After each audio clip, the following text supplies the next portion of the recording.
اعوذ باللہ من الشیطان الرجیم بسم اللہ الرحمن الرحیم نحمدہ و نصلی علی رسولہ الکریم مولا صلی وسلم دائما ابدا علی حبیبک خیر الخلق کلہم یا ربی بالمصطفیٰ بلغ مقاصدنا واغفر لنا ما مضی واسع الکرم۔ حضرت امام جلال الدین سیوطی رحمۃ اللہ تعالیٰ علیہ کی کتاب ہے شرح الصدور۔ شرح الصدور کا آج چوتھا لیکچر یا چوتھی اس کی نشست الحمدللہ یہ ہو رہی ہے، اور اس کتاب کا بنیادی مقصد یہ ہے کہ جو اس کا سبجیکٹ ہے اس کتاب کا وہ ہے کہ to talk about deceased people, graveyard, graves, ملک الموت اینڈ دا ہڈن ورلڈ۔ یہ اس کا ایک سبجیکٹ ہے اور بڑا دلچسپ سبجیکٹ ہے۔ جن لوگوں کو مرنے والوں کے حالات پر قرآن و حدیث کے مطابق سمجھنا ہے تو بہت بہترین کتاب ہے یہ۔ تو آج دیکھتے ہیں، اور آج 14 ستمبر 2025 ہے، اور بحرین میں ماشاءاللہ یہ ہمارے وسیم بھائی کے گھر پر محفل ہو رہی ہے۔ ہماری صدف بہن بھی اور وسیم بھائی انہوں نے اس کا انعقاد کیا آج کی محفل کا۔ تو میں اب توجہ چاہوں گا، مہربانی کر کے بات چیت اب بند کیجیے آپ لوگ۔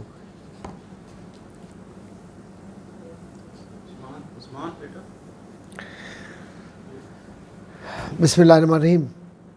14واں باب 14 چیپٹر جو ہے نا اس کا، وہ اس میں حضرت علامہ فرماتے ہیں، علامہ جلال الدین سیوطی رحمۃ اللہ تعالیٰ علیہ، کہ ہر سال انسانوں کی عمروں کا منقطع ہونا، یعنی ہر عمر کا ختم ہو جانا لکھا ہوا ہوتا ہے اور لکھا جاتا ہے۔ حضرت ابو ہریرہ رضی اللہ تعالیٰ عنہ سے روایت ہے کہ حضور اکرم صلی اللہ علیہ وآلہ وسلم نے ارشاد فرمایا کہ شعبان میں عمریں منقطع کر دی جاتی ہیں۔ انسان نکاح کرتا ہے، اس کے یہاں اولاد پیدا ہوتی ہے، حالانکہ وہ اللہ کے سامنے یعنی اللہ کے ارادے میں جس کا نکاح ہو گیا اور اولادیں پیدا ہو گئیں، اس کی فہرست میں، مردوں کی فہرست میں وہ آ چکا ہوتا ہے، لیکن وہ چل رہا ہوتا ہے۔ نبی اکرم صلی اللہ علیہ وسلم کا شعبان میں روزہ دار رہنے کی وجہ، یہ ریزن کہ شعبان کا روزہ حضور صلی اللہ علیہ وآلہ وسلم کیوں رکھتے تھے۔ حضرت ام المومنین حضرت عائشہ صدیقہ رضی اللہ تعالی عنہا سے روایت ہے کہ حضور نبی اکرم صلی اللہ علیہ وآلہ وسلم پورے شعبان کے روزے رکھا کرتے تھے۔ میں آپ صلی اللہ علیہ وآلہ وسلم سے شعبان میں روزے رکھنے کے وجہ معلوم کی تو آپ نے ارشاد فرمایا، مرنے والے ہر آدمی کا نام اسی ماہ میں لکھا جاتا ہے، تو میں یہ پسند کرتا ہوں کہ جب اللہ تعالیٰ سے ملاقات کروں تو روزے دار ہوں۔ اب اس کا کیا مطلب ہوا کہ نبی آخر الزمان صلی اللہ علیہ وآلہ وسلم ان کے نزدیک روزہ کتنا اہم ہے، اہمیت کتنی ہے روزے کی، اور وہ بھی شعبان کا روزہ، کہ اس میں اللہ کے نبی صلی اللہ علیہ وآلہ وسلم سے ثابت ہے کہ انہوں نے روزے رکھے۔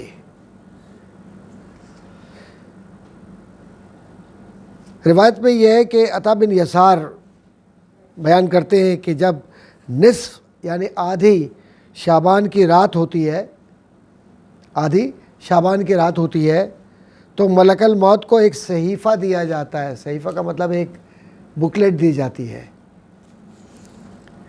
اور اسے کہا جاتا ہے کہ اس میں جتنے نام لکھے ہوئے ہیں ان انسانوں کی روحوں کو قبض کر لو، یعنی کھینچ لو، ان انسانوں کے روحوں کو نکال لو ان کے جسموں سے۔ کوئی انسان گھر بناتا ہے، کوئی نکاح کرتا ہے، کوئی درخت لگاتا ہے اور اس کی اولاد ہوتی ہے، حالانکہ اس کا نام مردوں میں لکھا جا چکا ہوتا ہے۔ ابن ابی دنیا نے یہ روایت بیان کی ہے۔ اس کے بعد ایک اور روایت لیلۃ القدر میں مرنے والوں کے نام لکھے جاتے ہیں۔ حضرت عمر رضی اللہ تعالیٰ عنہ کے غلام دونوں طریقوں سے افرا بھی پڑھتے ہیں، افرا بھی پڑھتے ہیں، ان سے روایت ہے کہ لیلۃ القدر کی رات میں مرنے والوں کے نام لکھ دیے جاتے ہیں۔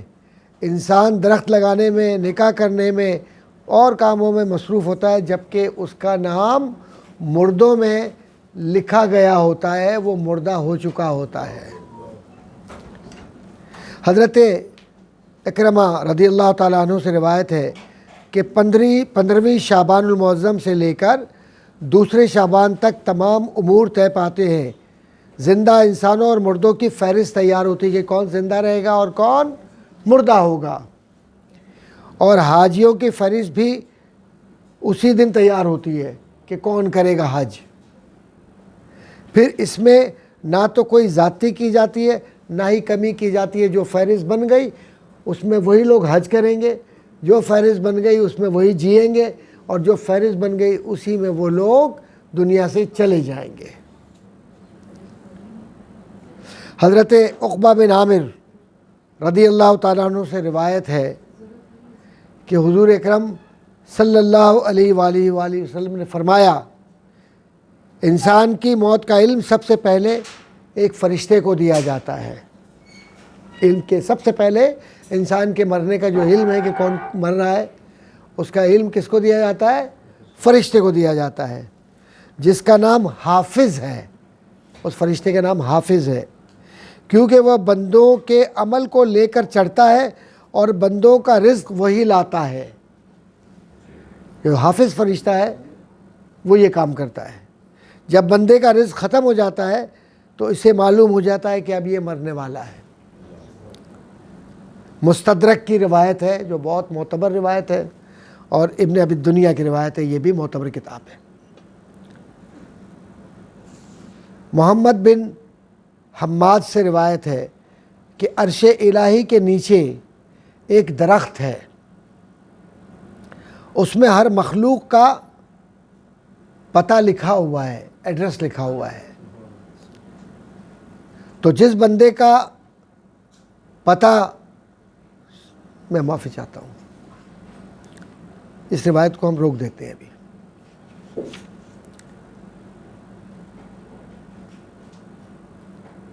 میت کے پاس فرشتوں کا آنا، بشارت دینا، ملنا اور مرتے وقت مشاہدہ کرنا، کچھ مس پرنٹ تھا اس کے اندر تو مجھے شک تھا، اس لیے میں نے اس کو روکا ہے، آگے میں بڑھ گیا ہوں تاکہ غلط فہمی دور ہو جائے گی۔ ڈاکٹر صاحب نے ایک دم کیوں اسکپ کر دیا، تو اس میں مس پرنٹ تھا تو مجھے شک تھا کہ وہاں کچھ غلطی ایسی ہوئی ہے کہ جو مجھے نہیں بیان کرنی چاہیے۔ مومن کی روح کی شان اور قبر میں راحت۔ حضرت برا بن عازب رضی اللہ تعالیٰ عنہ سے روایت ہے کہ ہم نبی اکرم صلی اللہ علیہ وآلہ وسلم کے ہمراہ ایک انصاری کے جنازے میں شریک ہوئے کہ ابھی قبر تیار نہیں ہوئی تھی کہ ہم وہاں پہنچ گئے، قبر بننے سے پہلے پہنچ گئے۔ ہم سب لوگ سرکار دو عالم صلی اللہ علیہ وسلم کے گرد، یعنی ان کے پاس اپنی گردنوں کو جھکائے ہوئے بیٹھے تھے۔ دیکھا حضور کے پاس کیا احترام ہے کہ گردن جھکا کے صحابہ بیٹھتے تھے، گردن اکڑا کے نہیں بیٹھتے تھے، بیٹھے ہوئے تھے۔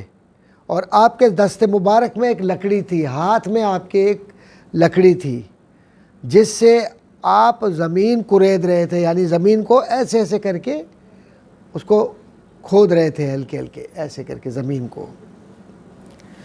پھر آپ نے اپنے چہرے انور کو، اپنے سر کو اٹھایا اور 2 یا 3 مرتبہ آپ نے فرمایا، استعیذوا باللہ من عذاب القبور، استعیذوا باللہ من عذاب القبور، کہ لوگوں قبر کے عذاب سے اللہ کی پناہ مانگو، تاکہ اللہ تمہیں محفوظ کرے اس قبر کے عذاب سے جو ہوتا ہے۔ پھر آپ نے ارشاد فرمایا جو بندہ مومن اس دنیا سے رخصت ہونے والا ہے اور آخرت کی طرف متوجہ ہوتا ہے تو آسمان سے فرشتے نازل ہوتے ہیں جن کے چہرے سفید اور سورج کی طرح روشن ہوتے ہیں، اور وہ اپنے ساتھ جنت سے کفن اور خوشبو لاتے ہیں، اور وہ دور دور تک بیٹھے ہوئے ہوتے ہیں۔ پھر ملک الموت مرنے والے کے سرانے آ کر یعنی سر کی طرف آ کر بیٹھ جاتے ہیں اور کہتے ہیں اے پاک نفس یعنی پاکیزہ نفس یعنی انسان، اے پاکیزہ نفس یعنی جس انسان کی موت آئی ہے، اللہ کی رضامندی اور مغفرت کی طرف نکلا یعنی جسم سے نکلا، اے پاک نفس ایک پاکیزہ روح۔ تو اس کا نفس اس طرح بہہ کر نکل جاتا ہے، یعنی اندر سے وہ لیکوڈ بن جاتا ہے، پتلا ہو جاتا ہے اور اس میں سے نکل جاتا ہے، یعنی روح کی بات ہو رہی ہے، وہ اس طرح سے نکل جاتا ہے جس طرح مشکیزے سے پانی کا قطرہ نکل جاتا ہے۔ اب مشکیزہ تو آپ لوگ نہیں سمجھیں گے، بس یوں سمجھ لیں کہ جب پانی کسی باٹل میں آپ نے بھر لیا بڑے میں اور اس کو ذرا سا یوں کر کے پریس کرتے ہیں تو پانی گرتا ہے نا اس میں سے، تو جس طرح آسانی سے پانی نکلتا ہے اس کے اندر سے، اس طرح سے بندے کے اندر سے روح نکل جاتی ہے جو مومن ہوتا ہے۔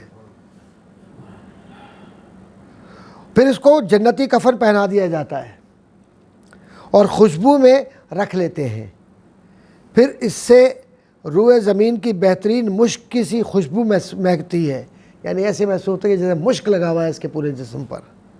پھر اس کو آسمان کی طرف لے کر جاتے ہیں، جب ملائکہ کی جماعت کے قریب سے گزرت ہوتا ہے تو ملائکہ پوچھتے ہیں کہ یہ خوشبو کیسی ہے؟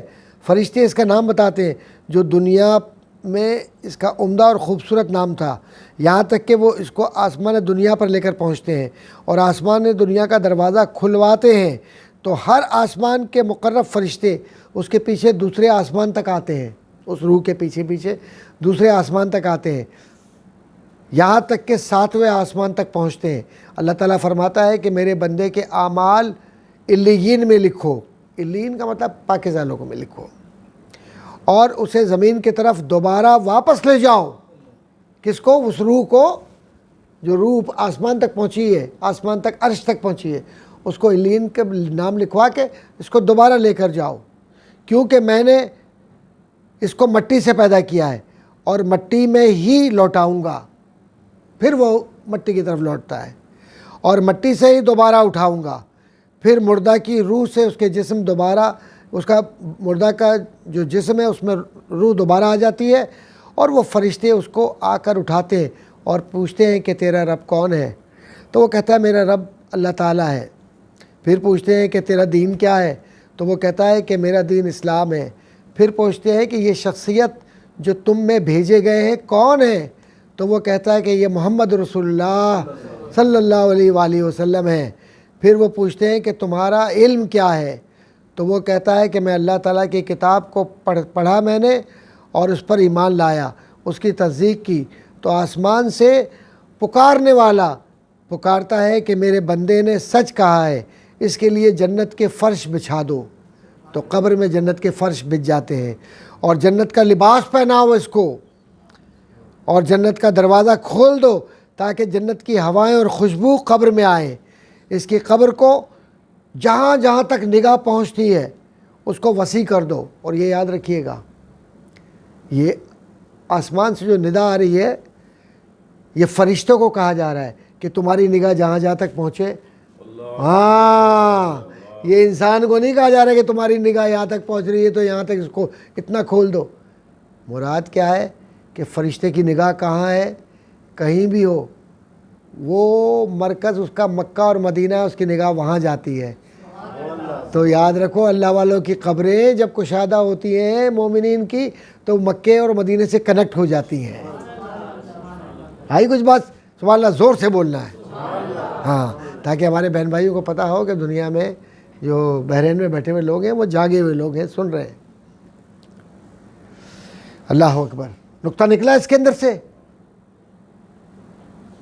اور اس کی قبر کو جہاں تک نگاہ پہنچتی ہے وسیع کر دو پھر اس کے پاس ایک نورانی چہرہ، خوبصورت لباس، بہترین خوشبو والا شخص آئے گا. اردو سمجھ رہے ہیں آپ لوگ سب لوگ؟ پھر ایک شخص آئے گا اور کہے گا تجھے مبارک ہو، یہ تیرے وعدہ کیے جانے کا دن ہے. تو وہ صاحب قبر پوچھے گا کہ تو کون ہے؟ تیرے چہرے سے خیر اور بھلائی ظاہر ہو رہی ہے. تو وہ جواب دے گا کہ میں تیرا نیک عمل ہوں جو تو نے دنیا میں کیا تھا. وہ عمل آ کر بات کرے گا. عمل سمجھتے ہو نا کہ whatever you do today to help out needy people, to supply food those who really need food and water, or those who need some help for the arrangement of a poor girl's marriage, a boy's marriage. Somebody is poor, he cannot afford or she cannot afford education. So, alhamdulillah, other Musliman or individual brother, he has money, so he supplies that money, or so he gives that money to complete his education and other stuff, like to respect your father and mothers, to respect those who are seniors, to respect masjid, to respect Quran, to respect Allah, to love Nabi Kareem sallallahu alayhi wa alihi wasallam, and to respect humanity. These are few good actions which can be done by any individual who is Muslim. تو جب یہ کرو گے تو وہ قبر کے اندر آئے گا جو تم نے نیکی کی ہے. پھر وہ قبر میں آ کے کہے گا میں تیرا نیک عمل ہوں, تو نے یہ کیا تھا. اور ساتھ میں کہے گا کہ میں تیرا نیک عمل ہوں جو تو نے کیا دنیا میں اور اللہ کی رضا کے لیے کیا تھا. It should be done for the sake of Allah subhanahu wa ta'ala, for the will of Allah, for the happiness or His mercy. It should not be done to show to the people or your friends or your neighbors or your relatives. No, never do this. وہ صاحب قبر کہے گا جو قبر کے اندر مردہ ہے, وہ کیا کہے گا؟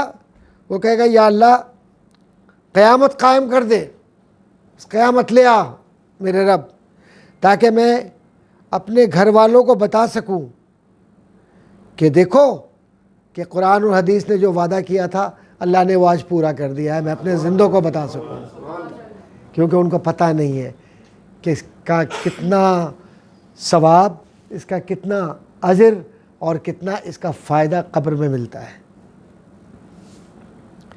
نبی اکرم صلی اللہ علیہ وآلہ وسلم نے اس کے بعد فرمایا, اب یہ تو مومن کی بات کی ہے, اب کافر کی بات آ رہی ہے کہ جب کافر شخص مرنے کے قریب ہوتا ہے تو آسمان سے سیاہ چہروں والے فرشتے کمبل لے کر اترتے ہیں, بلینکٹ کمبل لے کر اترتے ہیں اور دور دور تک بیٹھ جاتے ہیں.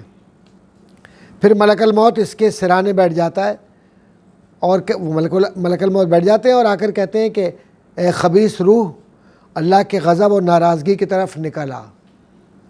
اے خبیث روح, اللہ کی ناراضگی اور غضب کی طرف نکل آ. تو اس کی روح جسم میں پھیل جاتی ہے, اس کی روح جسم میں پھیل جاتی ہے. کیسے پھیل جاتی ہے؟ جیسے روح کیسے پھیل جاتی ہے؟ ایسے پھیلتی ہے جیسے غبارے کے اندر ہوا ہوتی ہے نا, یا گیس ہوتی ہے, تو جب آپ اس کو دباتے ہیں ایسے تو وہ ہوا ایسے پھیل جاتی ہے. یہ مثال دی ہے میں نے. تو جسم کے اندر بھی وہ روح چھپتی ہے وہ کافر کی. اور فرشتے اس کی روح کو جسم سے اس سختی کے ساتھ, اس زبردستی کے ساتھ کھینچتے ہیں کہ جس طرح کانٹے دار لوہے کی سیخ کو جسم پر ڈال کر کھینچا جائے, ایسے کھینچتے ہیں ایسے کر کے. اور جب وہ روح کو نکالتا ہے تو فوراً فرشتے اس کی روح کو لے لیتے ہیں اور اس کو کمبل میں لپیٹ لیتے ہیں. تو پھر اس بدترین مردار کی بدبو نکلتی ہے. پھر فرشتے اس کو آسمان کی طرف لے جاتے ہیں تو ملائے اعلیٰ میں پہنچتے ہیں, آسمانوں پر پہنچتے ہیں. تو وہاں کے رہنے والے فرشتے پوچھتے ہیں یہ بدترین خبیث روح کس کی ہے؟ تو فرشتے اس کا نام تو اس کا بدترین نام لیتے ہیں جس سے وہ دنیا میں یاد کیا جاتا تھا، پھر اس کو آسمان کی طرف لے کر پہنچتے ہیں اور آسمان کا دروازہ کھلوانا چاہتے ہیں لیکن کھولا نہیں جاتا۔ پھر حضور صلی اللہ علیہ وآلہ وسلم نے قرآن مجید کی اس آیت کو تلاوت کیا، یعنی اس کے لیے آسمان کے دروازے نہیں کھولے جاتے۔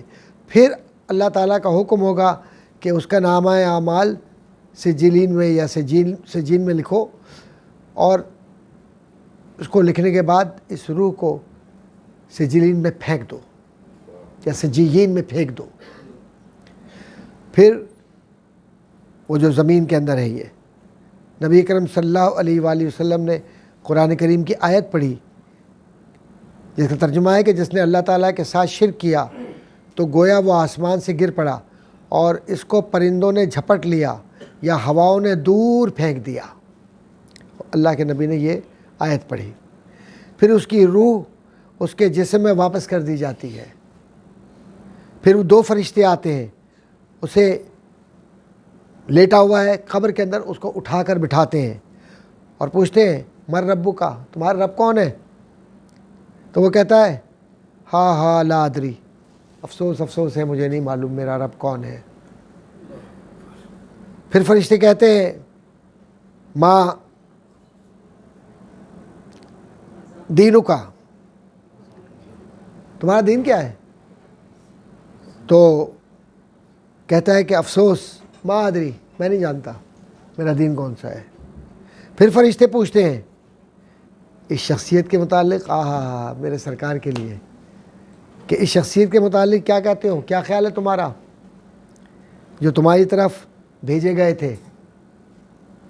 تو حسرت کے ساتھ کہتا ہے کہ میں انہیں نہیں جانتا، نعوذ باللہ، اللہ اس وقت سے معاف فرمائے پروردگار۔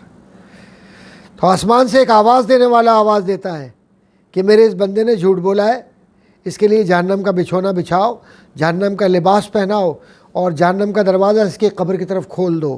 پس جہنم کی آگ کے شعلے اس مرنے والے کے قریب اندر آ جاتے ہیں اور اس کی قبر اس قدر تنگ کر دی جاتی ہے اور اس قدر تنگ کر دی جائے گی کہ اس کی پسلیاں چکنا چور ہو جاتی ہیں، یوں دب جاتا ہے اس کے اندر، ایسے دونوں طرف سے زمین دباتی ہے اس کو، پسلیاں جو یہ ہیں ریپس وہ چکنا چور ہو جاتی ہے۔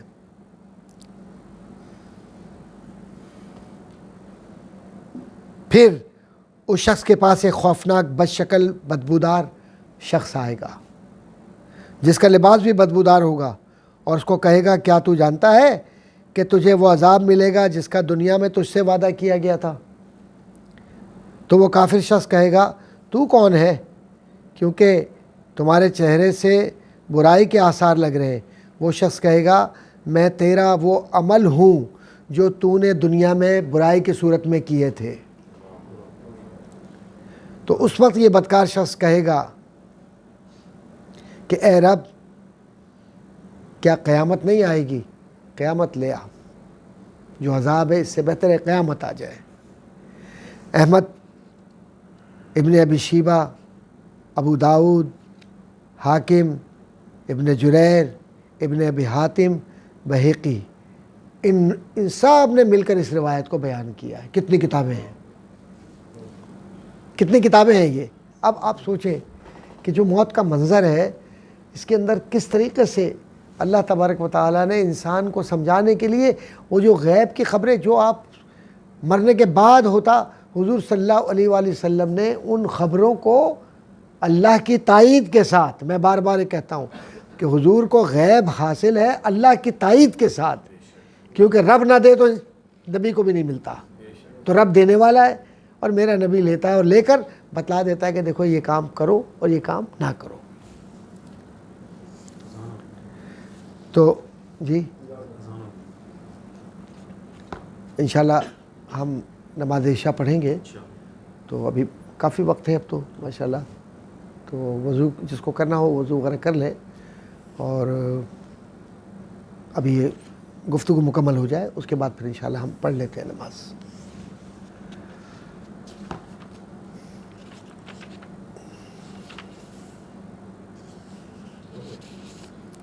شیطان کے لشکر شیطان کے پاس جا کر اسے خوشخبری دیتے ہیں کہ ہم نے آج ایک ایمان والے کو بھٹکا دیا، ایمان والے کو بھٹکا دیا، اور جہنم کا جو ایندھن ہے، جو جہنم کی جو خوراک ہے، فیڈ ہے، اس کے لیے اس آدمی کو اس میں ڈلوا دیا، اب یہ جہنم میں ہی جائے گا۔ اللہ معاف فرمائے۔ اور جب دشمن، ایسا دشمن جو اللہ کا دشمن ہو، اس کو قبر میں رکھا جاتا ہے تو قبر اس پر تنگ کر دی جاتی ہے کہ اس کے دائیں اور بائیں کی جو دونوں پسلیاں ہیں وہ ایسے مل کر ٹوٹ جاتی ہیں۔ اللہ تعالیٰ کی طرف سے اس کے پاس خوفناک، اللہ تعالیٰ کی طرف سے اس قبر کے اندر خوفناک سانپ بھیجے جاتے ہیں جو اسے ڈسنا شروع کر دیتے ہیں۔ پھر اللہ کی طرف سے اس کے پاس 2 فرشتے آتے ہیں اور پوچھتے ہیں کہ تیرا رب کون ہے، تیرا دین کیا ہے، تیرا نبی کون ہے؟ تو وہ کہتا ہے کہ مجھے نہیں معلوم۔ تو فرشتے کہتے ہیں کہ تو نے جاننے کی کوشش بھی کب کی ہے؟ پھر اس کو وہ ایسے گرز مارتے ہیں، گرز کا مطلب ہے اتنا زور سے اس کو وہ مارتے ہیں کیا ہے کہ قبر میں آگ کے شعلے نکلنا شروع ہو جاتے ہیں۔ گرز کا جو لفظ ہے، میں چاہتا ہوں تھوڑا سا اس کو میں ڈیفائن کر دوں۔ ایک طرح کا یوں لے لو کہ جیسے ایک بہت بڑا، مطلب ایک لوہے کا ویٹ ہو اور اس کے آگے نوک نکلی ہوئی ہو، اور اس کو یوں پکڑ کر اس ویٹ کے ساتھ اگر جب ماریں گے جسم کے اوپر تو وہ سینے سے آگے پیچھے نکل آئے گا وہ، اور جب وہ زمین کے اندر جائے گا تو اس کی گرمی کی وجہ سے اس کے اندر چنگاری اور آگ پیدا ہوگی اور پوری قبر میں آگ لگ جائے گی۔ اللہ معاف فرمائے، اللہ معاف فرمائے۔ پھر وہ ایسے گرز مارتے ہیں کہ قبر آگ کے شعلوں سے بھر جاتی ہے۔ پھر فرشتے کہیں گے ذرا اوپر دیکھ۔ جب وہ اوپر دیکھے گا تو جنت کا دروازہ نظر آئے گا۔ تو فرشتے کہیں گے اگر تو اللہ تعالیٰ کی عبادت کرتا تو تیرا مقام وہاں ہوتا، مقام میں دکھایا جائے گا۔ نبی اکرم صلی اللہ علیہ وآلہ وسلم نے فرمایا، قسم ہے رب ذوالجلال کی، اس وقت اس دل میں ایسی حسرت و ندامت ہوگی کہ جو بھی ختم نہیں ہوگی کبھی بھی، یا شرم، یعنی جو فیلنگس ہوں گی شرم کی، ایسی ہوں گی کہ پھر اس کو جہنم کا دروازہ کھول کر دکھایا جاتا ہے اور کہا جاتا ہے اے اللہ کے دشمن، نافرمانیوں کی وجہ سے تیرا مقام یہی ہے، اور 70,000 جہنم کے دروازے کھول دیے جاتے ہیں جن سے سخت گرمی اور گرم ہوا آتی ہے، اور یہ سلسلہ قیامت تک اس کی قبر میں جاری رہے گا۔ ابھی یعلا اور ابھی دنیا نے اس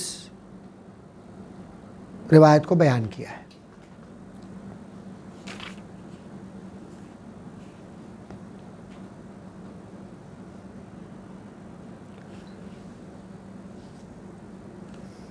حضرت ابن عباس رضی اللہ تعالی عنہ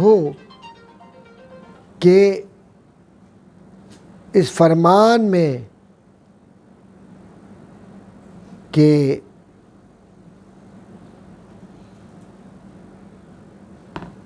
جو فرشتے ہیں ان کی کیفیات کیا ہوگی، اس کو ذرا سمجھنے کی ضرورت ہے۔ اس کی تفسیر میں فرماتے ہیں کہ کافر روحیں جہنم کا ایندھن ہے، یعنی جہنم میں ڈالی جائیں گی، اور ملک الموت جب ان کافروں کو دیکھتا ہے تو دیکھنے کے بعد ان کو بتا دیتا ہے کہ اللہ تم سے ناراض ہے، اللہ تم سے خوش نہیں ہے، اور پھر اس کے بعد اس کافر کو جو اللہ کا انکار کرتا ہے، وہ جو روح ہے وہ اس کی گوشت اور پٹھے، یہ جو ہماری رگیں ہوتی ہیں، رگ وینز جو ہوتی ہیں، آرٹریز جو ہوتی ہیں ہماری، ان میں سے یوں کر کے کھینچ لیتا ہے روح، اور تکلیف کے ساتھ کھینچتے ہیں۔ اور حضرت ربیع بن انس رضی اللہ تعالیٰ عنہ سے روایت ہے، فرماتے ہیں کہ اللہ تعالیٰ نے بہت ساری آیات کافروں کے لیے نازل کی ہیں. ان کی موت کے فرشتے اس کی روح کو سختی سے کھینچتے ہیں.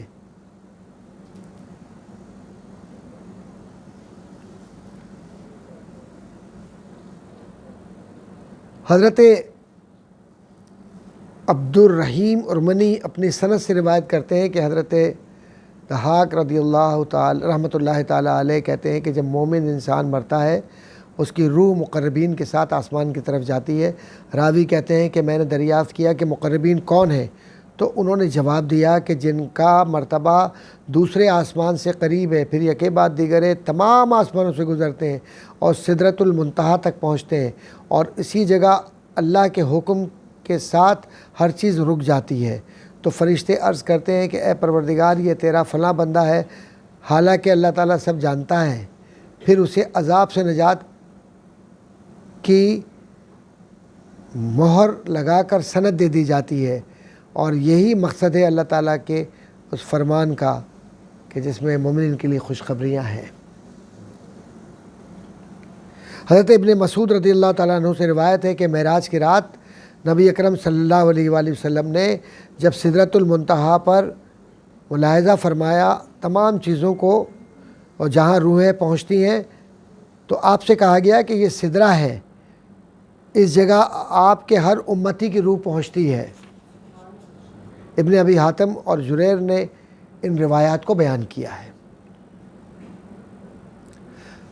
حضرت ابو سعید خدری رضی اللہ تعالیٰ عنہ بہت معروف صحابی ہیں، ان سے روایت ہے کہ فرمایا کہ جب مومن بندہ دنیا سے رخصت ہونے لگتا ہے تو اللہ تعالیٰ کے فرشتے جن کے چہرے سورج کی طرح روشن اور چمکتے ہیں وہ نازل ہوتے ہیں اور اپنے ساتھ خوشبو اور کفن لاتے ہیں اور میت کے سامنے بیٹھتے ہیں جہاں مردہ ان کو دیکھتا ہے، اور جب اس کی روح نکلتی ہے تو ہر فرشتہ اس کے لیے مغفرت کی دعا کرتا ہے. ہر فرشتہ اس کے لیے مغفرت کی دعا کرتا ہے. حضرت ابو ہریرہ رضی اللہ تعالیٰ عنہ سے روایت ہے کہ جب مومن بندے کی روح پرواز کر جاتی ہے، یعنی مر جاتا ہے کوئی مومن، تو دو فرشتے اس کا استقبال کرتے ہیں. یعنی جب مومن کوئی مر جاتا ہے، کوئی مسلمان مر جاتا ہے، تو دو فرشتے اللہ کی طرف سے بھیجے جاتے ہیں جو اس کو ویلکم کر رہے ہوتے ہیں، اس کی روح کو، اس کی اسپرٹ کو، اس کی سول کو، اور پھر اسے آسمان کی طرف لے جاتے ہیں. تو آسمان کے ملائکہ کہتے ہیں کہ پاک روح ہے جو زمین کی طرف سے آئی ہے، اس کے لیے وہ ملائکہ مغفرت کی دعا کرتے ہیں.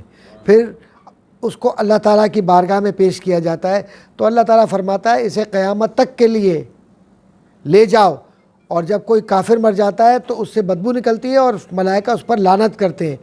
تو آسمان کے فرشتے کہتے ہیں کہ خبیث روح ہے، اہل زمین کی طرف سے آئی ہے، پھر اس کو بھی قیامت تک کے لیے واپس کر دیا جاتا ہے. کلیئر ہو رہی ہے بات؟ آپ لوگ سمجھ رہے ہیں بات کو؟ اس کو بہقی نے اور صحیح مسلم نے اس کو بیان کیا، اس روایت کو. حضرت ابو ہریرہ رضی اللہ تعالیٰ عنہ فرماتے ہیں کہ رسول اللہ صلی اللہ علیہ وآلہ وسلم نے فرمایا کہ جب مومن بندے کی موت کا وقت قریب آتا ہے تو رحمت کے فرشتے سفید ریشمی کپڑا لے کر آتے ہیں اور مومن بندے کی روح سے کہتے ہیں اے پاک روح، اللہ کی رحمت و کرم اور رضا اور اپنے رب کی طرف لوٹ آ. تو وہ مہکتی ہوئی خوشبو کی طرح نکل کر آتی ہے اور فرشتے اس کو لے جاتے ہیں، اور فرشتے اس کی خوشبو کو سونگھتے ہیں کہ کیا پاکیزہ روح ہے کہ اس میں سے خوشبو آ رہی. وہ خوشبو روح کی تھوڑی ہے، وہ خوشبو تو اس قرآن کی اور حضور کی محبت کی، اللہ کی محبت کی، اور انسانوں کی ضرورت پوری کرنے والے نیک اعمال کی خوشبو ہے جو اس کی روح میں سے آ رہی ہوتی ہے. اس لیے ہم جو جسم پہ خوشبو لگاتے ہیں نا، کیوں لگاتے ہیں؟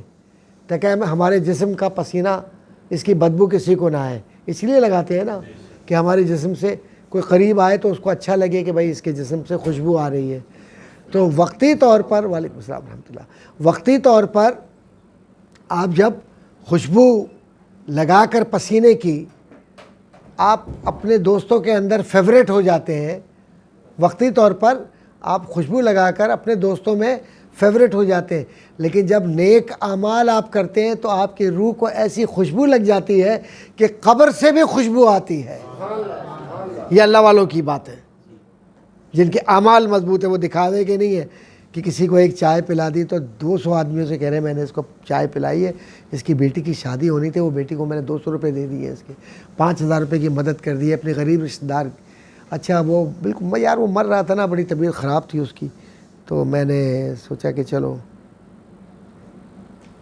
اس کو تھوڑا بہت پیسے دے دو, تو میں نے پیسے دے دیے. غریب آدمی ہے نا, یہ اللہ کو خوش کر رہا ہے ناراض کر رہا ہے؟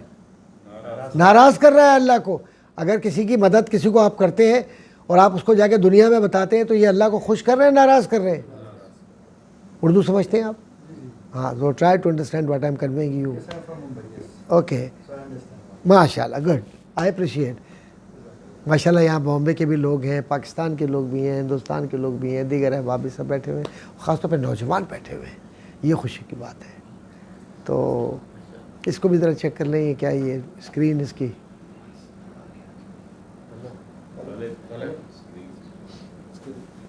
تو ایک بات میں ہی عرض کرتا چلوں,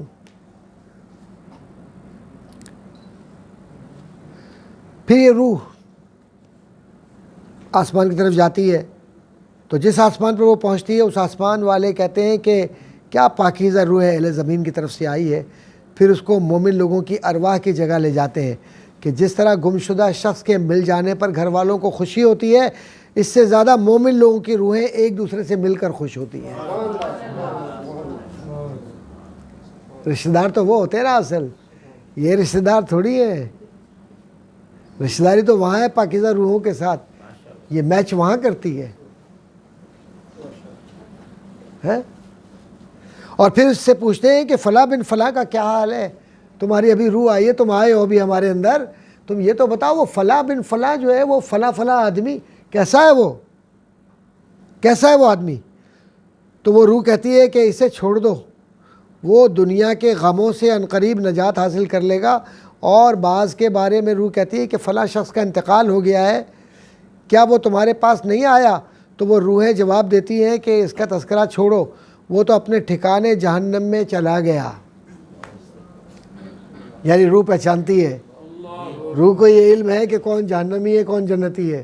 روح کو یہ بھی پتہ ہے کہ کس نے کیا کیا, تو پھر نبی کو کتنا پتہ ہوگا صلی اللہ علیہ وسلم. سوچو نا, میں تو بڑی سیدھی بات کہہ رہا ہوں, یہ تو حضور کا ہی بیان کیا ہوا نا. حضور یہ تو نہیں کہہ رہے کہ میں اپنی بات کہہ رہا ہوں, حضور تو یہ کہہ رہے ہیں کہ روحیں ایسی ہوتی ہیں. حضور اس میں سے استنباط کہلاتا ہے, ہم مسئلے کو اخذ کرتے ہیں, نکالتے ہیں, کنسیو کرتے ہیں, اس کے اوپر میتھڈ استعمال کر کے اس میں سے سمجھنے کی کوشش کرتے ہیں کہ اگر فرشتہ اتنا پاورفل ہو گیا ہے تو نبی کتنا ہوگا. وسیم بھائی بہت سیدھی بات ہے نا. اب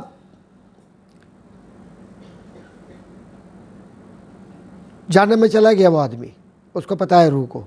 جب کافر کی روح نکلتی ہے تو ملائکہ اس کے پاس آتے ہیں اور کہتے ہیں کہ اے روح, اللہ تعالیٰ کے عذاب کی طرف نکلا. تو اللہ تعالیٰ سے نکلا, تو اللہ سے ناراض ہے اور اللہ تجھ سے ناراض ہے. یہ جملے فرشتے کے ہوتے ہیں. تو یہ بدبودار مردے کی طرح نکلتی ہے. فرشتے اس کے زمین کے دروازوں کی طرف لے جاتے ہیں. تو جس دروازے پر پہنچتے ہیں, اب یہ زمین کے اندر لے جا رہے ہیں اس کی روح کو, تو جس طرف لے جاتے ہیں اور جس دروازے پہ پہنچتے ہیں یہی آواز آتی ہے کس قدر یہ بدبودار اور گندی روح آئی ہے, یہاں تک کہ اس کو کافروں کی روحوں کے ساتھ ملا کر چھوڑ دیتے ہیں. اس کو حضرت احمد بن حنبل نے بیان کیا ہے, نسائی نے بیان کیا ہے, ابن حبان نے بیان کیا ہے, حاکم نے بیان کیا ہے, بہقی نے بیان کیا ہے. میں دونوں پروننسیشن اس لیے بول دیتا ہوں کہ بعض لوگ کیسے بولتے ہیں, بعض لوگ کیسے, تاکہ کنفیوژن نہ کوئی شادی ہے کوئی اور ہے, تو دونوں میں آپ کو بتا دیتا ہوں. اب یہ روح کا ہم نے سمجھ لیا ہے, اور اس بات کو اپنی طرح اچھی طرح سمجھ لیں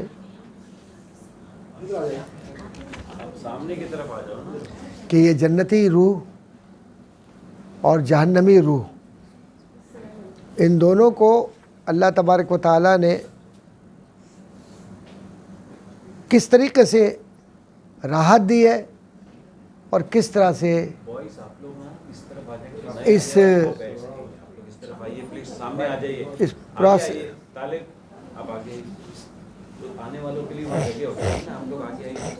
اور آگے آ جائیے, یہاں جاؤ بیٹا, جگہ بہت ہے, ادھر آ جائے, ادھر آ جائے, ادھر آ جائے.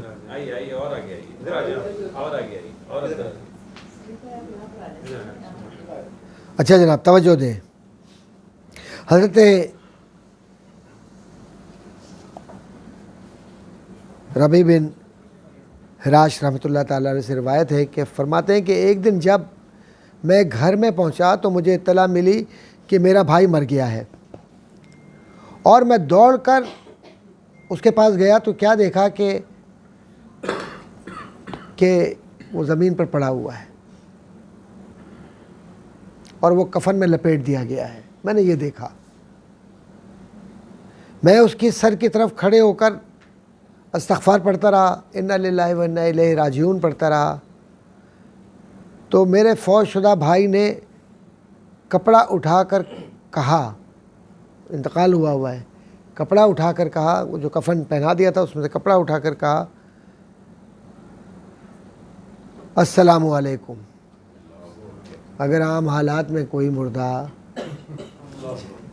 اب آپ سوچئے, کپڑا اٹھا کے السلام علیکم کہہ دے تو اس کے برابر میں دوسرا مردہ بھی لیٹ جائے گا, ہے نا, کیونکہ ایمان کی کمزوری ہے, موت پر یقین نہیں ہے, اتنے ہم ڈر جاتے ہیں اسی رشتے سے جو سگا رشتہ ہوتا ہے کہ بھائی اٹھ کے نہ بیٹھ جائے کہیں. لیکن اگر ایمان مضبوط ہو تو موت سے خوف نہیں ہوتا, آپ سکون کے ساتھ. یہ اللہ والے تھے, ایمان مضبوط تھا, انہوں نے کہا وعلیکم السلام. پھر میں نے کہا سبحان اللہ, تو اس مردے نے بھی کفن کے اندر سے کہا سبحان اللہ. اگر پہلی بار سلام کا جواب دیا, اس کے بعد سبحان اللہ کہا, اور کہا کہ سبحان اللہ, میں تم سے جدا ہو کر اللہ تبارک و تعالیٰ کی بارگاہ میں پہنچ گیا ہوں. روح تو نکل چکی ہے نا, میں تم سے جدا ہو کر اللہ کی بارگاہ میں پہنچ گیا ہوں. میں نے اپنے رب سے ملاقات کی, وہ مجھ سے راضی ہے, میں اس سے راضی ہوں. اور اس نے مجھے ریشم اور سندس اور استبراق کے جنتی لباس پہنائے ہیں اور مجھ پر رحمت و کرم فرمایا. میں نے یہ معاملہ آسان پایا جتنا کہ تم سمجھتے تھے, اس لیے اب دیر نہ کرو اور مجھے بارگاہ نبوت یعنی رسول اکرم صلی اللہ علیہ وآلہ وسلم کے پاس لے کر چلو. حضور صلی اللہ علیہ وآلہ وسلم کے پاس لے کر چلو, کیونکہ آپ نے مجھ سے وعدہ فرمایا ہے کہ میری واپسی تک آپ صلی اللہ علیہ وآلہ وسلم انتظار فرمائیں گے کہ جب تک تم واپس نہیں آتے میں تمہارا انتظار کر رہا ہوں. یہ کہہ کر وہ چپ ہو گیا, فوت ہو گیا. تو اتنی دیر کے لیے اس کی روح اللہ تبارک و تعالیٰ نے لوٹا دی تھی کہ وہ بات زندوں کو بتلا دے, تاکہ لوگوں کو نصیحت ہو کہ اعمال کیا ہوتے ہیں.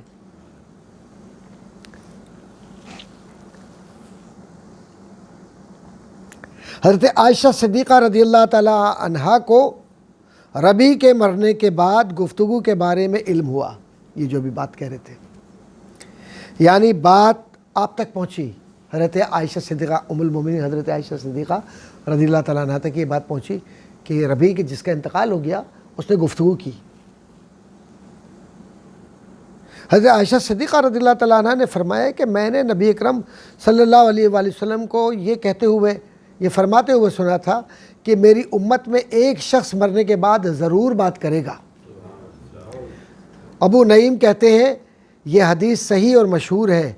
بہقی نے اس کو دلائل نبوت میں ذکر کیا اور کہا کہ اس حدیث کے صحیح ہونے میں کوئی شک نہیں ہے.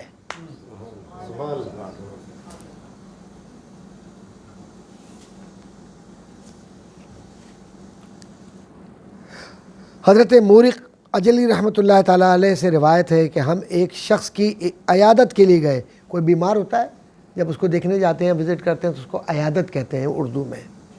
بچوں کو خاص طور پہ سمجھا رہا ہوں میں. تو عیادت کے لیے گئے, جو کہ موت کے قریب ہونے کی وجہ سے بالکل بے ہوش پڑا ہوا تھا.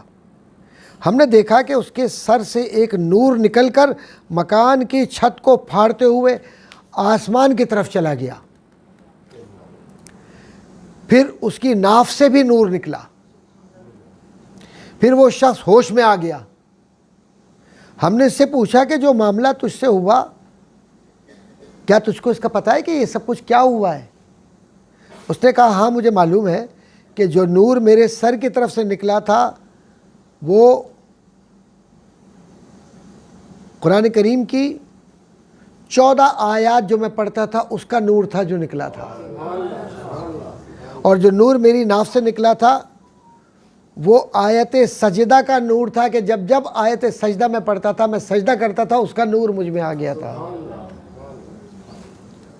اور جو نور میرے پاؤں کی طرف سے نکلا وہ سورہ سجدہ کا آخری حصہ تھا جو میں پڑھتا تھا. یہ تینوں نور اللہ کی طرف سے میری شفاعت کے لیے بھیجے گئے تھے. سبحان اللہ، ماشاء اللہ کہہ دیا. بہت بے حس لوگ جب ہو جاتے ہیں تب وہ سبحان اللہ سے غافل ہو جاتے ہیں.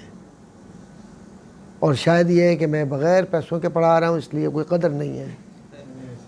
نہیں میں میاں میں مذاق میں بول رہا ہوں، آپ پیار کرنے والے لوگ ہیں، تھوڑا جاگ جائیں. سبحان اللہ ماشاء اللہ کہا کریں.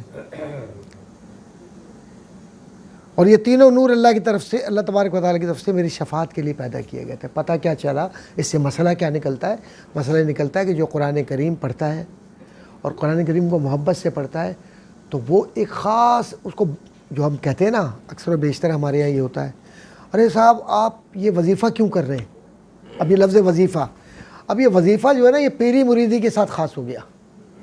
تو بے شک بزرگان دین وظائف کروایا کرتے تھے، لیکن آپ ایک چیز نوٹ کیجئے، کہ وہ وظائف جب کراتے تھے تو قرآن کریم کی آیات کو کہتے تھے کہ اتنی مرتبہ پڑھو.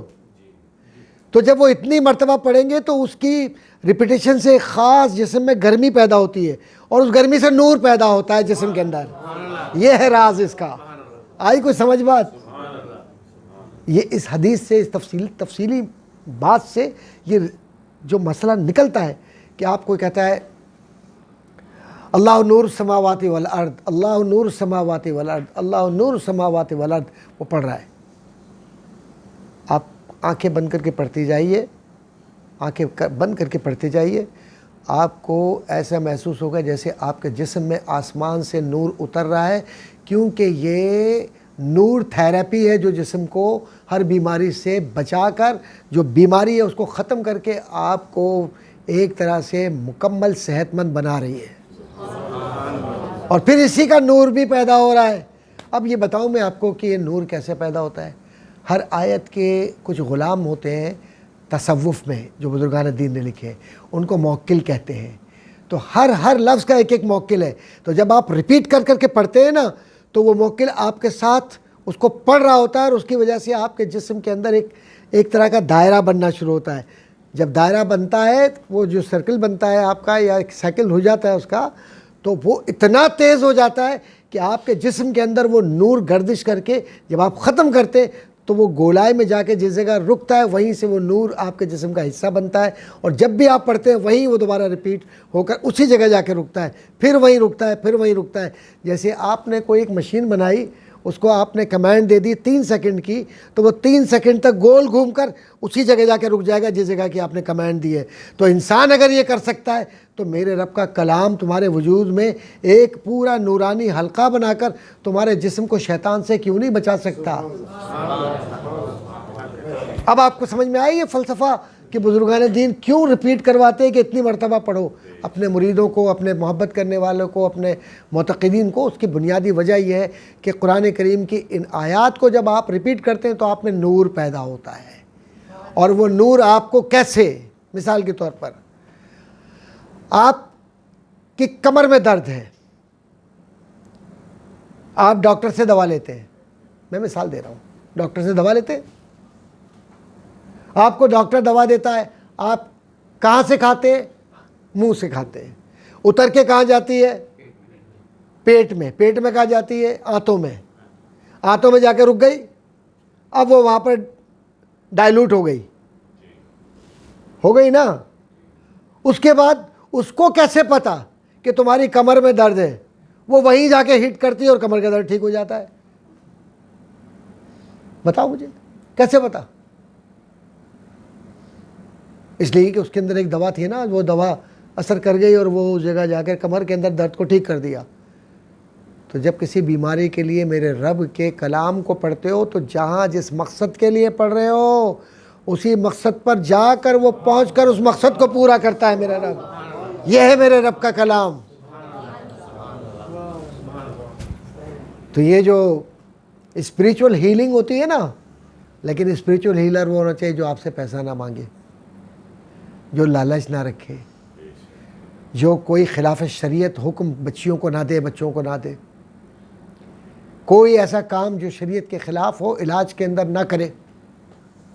اور علاج کرنے والا جو ہیلر ہے, عامل ہے یا بزرگ ہے, وہ اللہ کی رضا کے لیے اور رسول کی رضا صلی اللہ علیہ وسلم کی رضا کے لیے کرے, تو کوئی سبب نہیں ہے کہ قرآن کا اثر جسم پہ ہو کہ بیماری ختم نہ ہو. کرنے والا تو ہو کوئی. تو کہا کہ حضرت عائشہ صدیقہ رضی اللہ تعالیٰ عنہ جو ہماری ماں ہے, انہوں نے اس کو بیان کیا اور کہا کہ ہاں ایسا ہوگا, کلام کرے گا. وہ کلام بھی طاقت ہوتی ہے ان لوگوں کی, ہر ایک کو نہیں ہوتی طاقت کلام کرنے کی. یہ کلام بھی ان کی طاقت ہوتی ہے جو رب سے کلام کرتا ہے روزانہ. کوئی سمجھ آئی بات؟ یہ اللہ والے لوگ ہیں. جب ہم سو رہے ہوتے ہیں وہ جاگ کر کلام کر رہے ہوتے ہیں. جب وہ دروازے کو کھٹکھٹاتا ہے, اس کی رحمت کا پیغام آتا ہے, اس سے پہلے وہ اٹھا ہوا ہوتا ہے, لبیک کہہ کر کہتا ہے یا رب میں تہجد کے لیے کھڑا ہوں, میں تیرے قرآن کے لیے کھڑا ہوں, قرآن پڑھ رہا ہوں, میں تیری نماز کے لیے کھڑا ہوں, تیرے محبوب کی نعت کے لیے کھڑا ہوں, تیرے محبوب کے درود و سلام کے لیے کھڑا ہوں, تیرے محبوب کو خوش کرنے کے لیے کھڑا ہوں. تو یاد رکھو پھر اس میں مرنے کے بعد بھی مرتا نہیں ہے, طاقت رہتی ہے. بلکہ بعض علماء نے یہ لکھا ہے, بلکہ اس پر اتفاق ہے کہ جب انسان مر جاتا ہے, خاص طور پہ اولیاء کرام یا مفسرین, محدثین, نیک لوگ, متقی, تو اللہ تعالیٰ ان کی طاقت کو اور بڑھا دیتا ہے. سبحان اللہ تو کہہ رہی نہیں ہے. میں تو اپنے ان وہ بہن بھائی جو ریکارڈنگ دیکھیں گے ان سے کہوں گا بڑی مشکل سے سبحان اللہ کہلوایا ہے ان سے, بڑی مشکل سے. خیر, مغیرہ بن خلف سے روایت ہے, ابن ابی دنیا نے لکھا اس کو کہ ایک عورت جس کا نام روبہ تھا مر گئی. اس کو غسل دیا گیا اور کفن پہنا دیا گیا تو دیکھا کہ وہ حرکت کر رہی ہے اور یہ کہہ رہی تھی کہ خوش ہو جاؤ, جیسا تم سمجھتے تھے میں نے اس سے زیادہ آسان معاملہ پایا ہے, اور مجھے بتایا گیا ہے کہ قطع رحمی یعنی رشتہ داروں سے الگ رہنا, رشتہ داروں سے تعلقات ختم کر دینا, شراب پینے والا اور مشرک شخص جنت میں کبھی داخل نہیں ہوگا. تو جو جنت میں جا رہی ہے انہوں نے بتلا دیا کہ مجھے بتایا گیا ہے کہ یہ 3 چیزیں اگر کرو گے تو. اور شرک کیا ہوتا ہے یہ بات اچھی طرح سمجھ لیں. ہمارے یہاں بغیر سوچے سمجھے ہر ایک کو مشرک ہم کہہ دیتے ہیں, ہم گناہ گار ہیں. ہمیں کبھی بھی کسی کے لیے ایمان, کیونکہ وہ ایمان ہے, وہ نبی کا امتی ہے, آپ اس کو نبی کی امتی کو ایک امتی کو کم کر رہے ہیں, تو کل قیامت کے دن کیا جواب دیں گے اگر وہ مشرک نہیں ہوا؟ اور تم سے پوچھا گیا کہ تم نے نبی کی امتی میں تعداد میں کمی کی, کیونکہ حضور نے فرمایا تھا نا نکاح کرو اور میری امتیوں میں اضافہ کرو, ہے نا یہ مفہوم ہے اس حدیث کا, مجھے فخر ہوگا قیامت کے دن. تو یہاں تو ہم اس کو مشرک کافر قرار دے کر کم کر رہے ہیں تعداد, تو کل حضور کے سامنے اگر وہ پیش ہوا اور وہ عاشق رسول ہوا, اس کے بعد کیا جواب دو گے میرے دوستو؟ اپنے آپ سے پوچھو. تو اس لیے کسی کو برا مت کہو, میں بار بار ایک بات, کسی کو برا مت کہو. ایسا نہ ہو کہ رب کے سامنے وہی اچھا ہو اور تمہاری پکڑ اسی پر ہو جائے. کبھی کسی کو برا نہیں, میں بار بار ایک بات کہتا ہوں, بیٹا کبھی کسی کو برا نہیں کہو.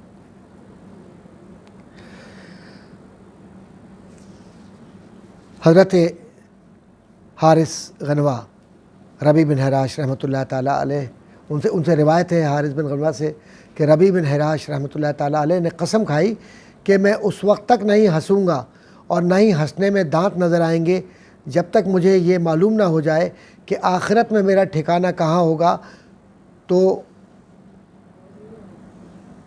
کہا یہ گیا روایت میں کہ وہ مرنے تک نہیں ہنسے, خاموش رہے. جب انتقال ہو گیا تو اس کے بعد ہنسے ہیں کہ جنت ان کو مل گئی.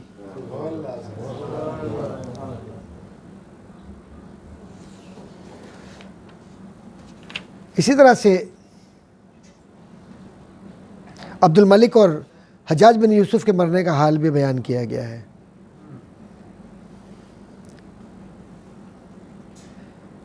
روایت میں یہ ہے کہ حضرت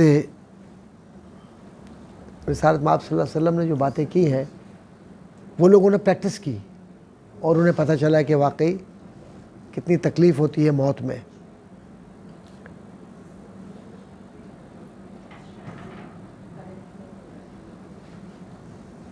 ابن ابی دنیا کہتے ہیں کہ ہم ایک مریض کے گرد بیٹھے ہوئے تھے تو اچانک اس کی موت واقع ہو گئی.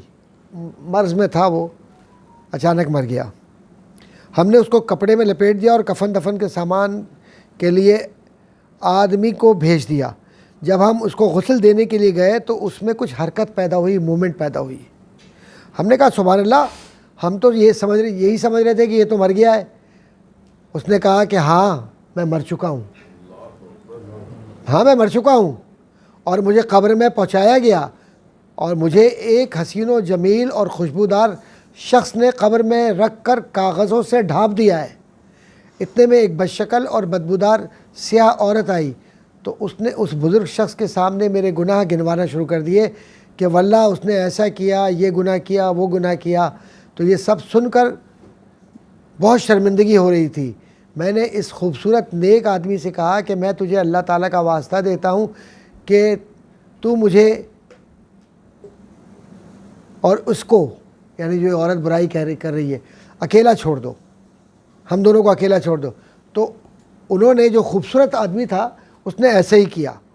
پھر اس عورت نے کہا میرے ساتھ چلو, میں تمہارے ساتھ مقدمہ لڑوں گی. وہ مجھے ایک کشادہ مکان میں لے گئی, کھلے مکان میں لے گئی, بڑے مکان میں لے گئی کشادہ, جس میں ایک طرف تو چاندی کا آبشار تھا, دوسری طرف مسجد تھی. مسجد میں کھڑا ہوا ایک شخص نماز پڑھ رہا تھا. انہوں نے قرآن کریم سے سورہ نحل پڑھی اور پڑھتے ہوئے وہ تھوڑا سا بھول گئے اور میں نے اس پڑھنے والے کو لقمہ دیا. لقمہ کا مطلب I corrected that person who did some mistake during recitation of Quran. تو میں نے اس کو لقمہ دیا تو وہ فوراً میری طرف متوجہ ہو کر کہنے لگے کیا آپ کو یہ صورت یاد ہے؟ میں نے جواب دیا ہاں مجھے یاد ہے. تو مجھ سے کہنے لگے یہ صورت نعمتوں سے مالا مال ہے.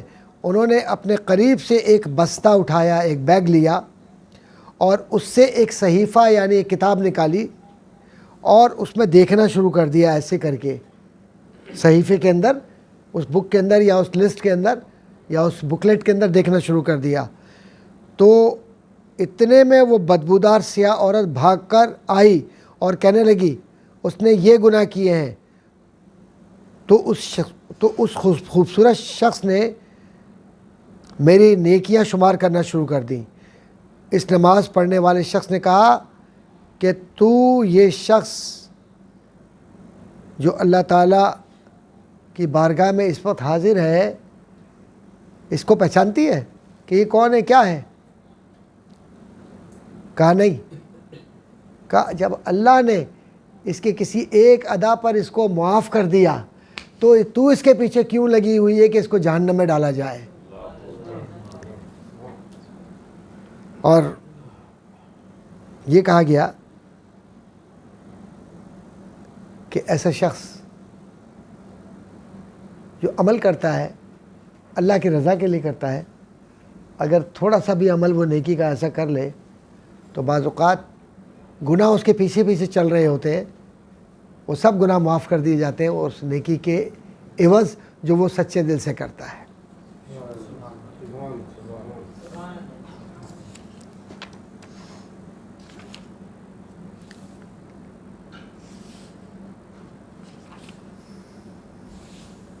حضرت عبد الرحمن بن عوف کا مقام، یہ میں چاہتا ہوں کہ ذرا سا ہم اس کو سنیں۔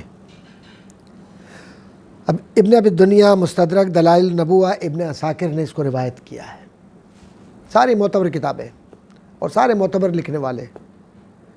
حضرت عبد الرحمن بن عوف رضی اللہ تعالیٰ عنہ کو بیماری کی وجہ سے بے ہوشی طاری ہو گئی، مطلب بیماری تھے اس میں بے ہوش ہو گئے۔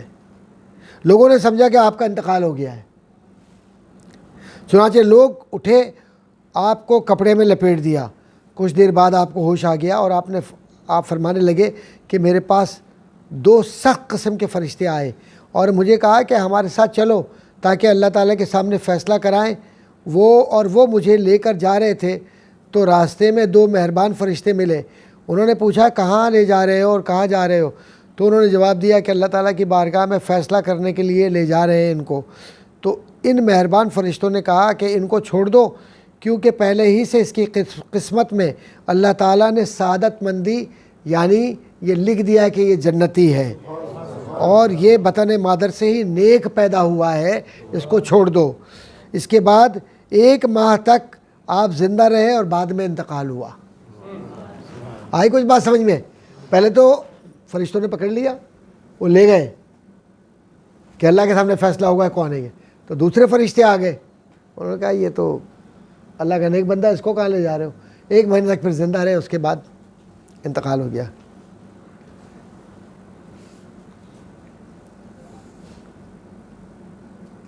حضرت ابو بکر صدیق رضی اللہ تعالیٰ عنہ سے روایت ہے،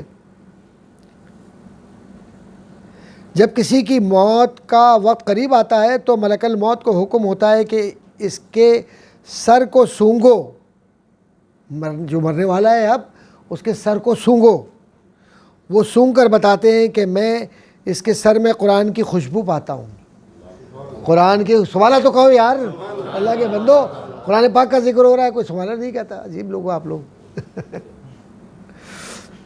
تو اس کے سر میں قرآن کی خوشبو پاتا ہوں۔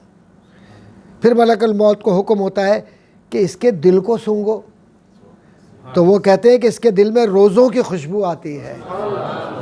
ہاں ایسے، شاباش۔ پھر حکم ہوتا ہے کہ اس کے پاؤں کو سونگو، تو وہ کہتے ہیں کہ اس پہ پاؤں میں راتوں میں کھڑے ہو کر نفل پڑھنے کی خوشبو آتی ہے۔ پھر کہا جاتا ہے کہ اس نے اپنے نفس کی حفاظت کی، اللہ تعالیٰ نے اس کو ہر قسم کے عذاب سے محفوظ کر دیا اور اس کو جنت میں بھیج دیا۔ حضرت داؤد بن ہند روایت کرتے ہیں کہ مجھے طاعون کا مرض لاحق ہوا اور اس کی وجہ سے بے ہوشی مجھ پر ہو گئی۔ جب ہوش آیا تو فرشتے میرے پاس آئے، تو ان میں سے ایک نے دوسرے سے کہا کہ تم کیا محسوس کر رہے ہو؟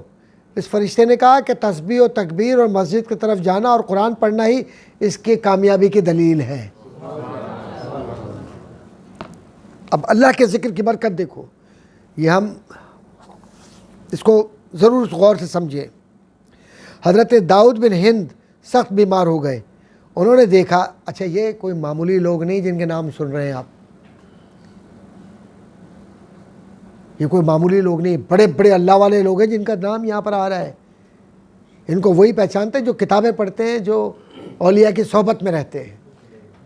ابھی ابو بکر صدیق رضی اللہ تعالیٰ عنہ کا میں نے حوالہ دیا، خلفاء راشدین میں پہلے خلیفہ ہیں، کوئی معمولی شخصیت ہے، تو ان کے کہے ہوئی چیزیں جو آ رہی ہیں ہمارے سامنے۔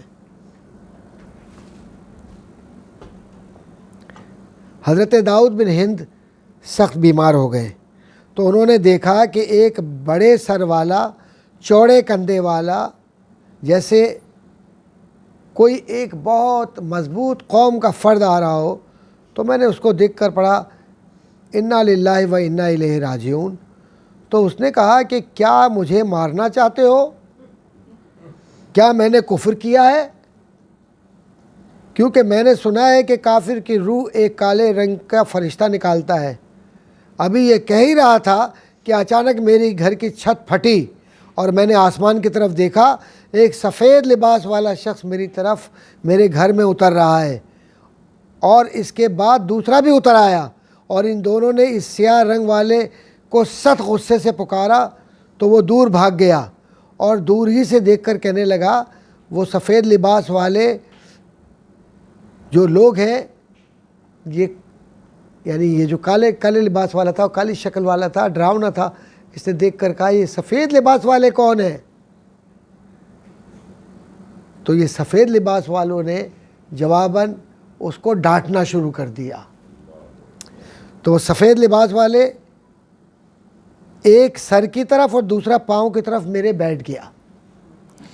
تو سر کی جانب والے نے پاؤں کی طرف والے سے کہا کہ اس کی انگلیاں چھو کر دیکھو، انگلیاں چھو کر دیکھو. اس نے میری انگلیاں چھوئی اور کہا کہ یہ شخص تو ان کے ذریعے نماز کی کثرت کے لیے جاتا تھا. ان انگلیوں یعنی پیر کی انگلیوں سے چل کر جانا، تو نماز کی کثرت کے لیے جاتا تھا. پھر پاؤں والے نے سر والے سے کہا جو سر کی طرف بیٹھا ہوا ہے کہ تم اس کو چھو کر دیکھو. اس نے سر کو چھو کر اور چہرے کو چھو کر دیکھا تو یہ کہا کہ اس کا سر اور اس کا چہرہ رب کے ذکر سے تر ہے، خوشبودار ہے. ابن ابی دنیا کتاب من عاش بعد الموت، جس نے موت کے بعد آسانیاں حاصل کی، خوشیاں حاصل کی.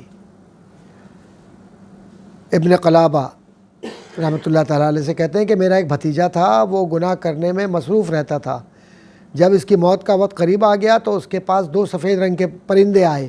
دیکھیے کبھی فرشتے آتے ہیں، کبھی پرندہ آتا ہے، کبھی انسان کی صورت میں، تو فرشتے رنگ بدلتے ہیں.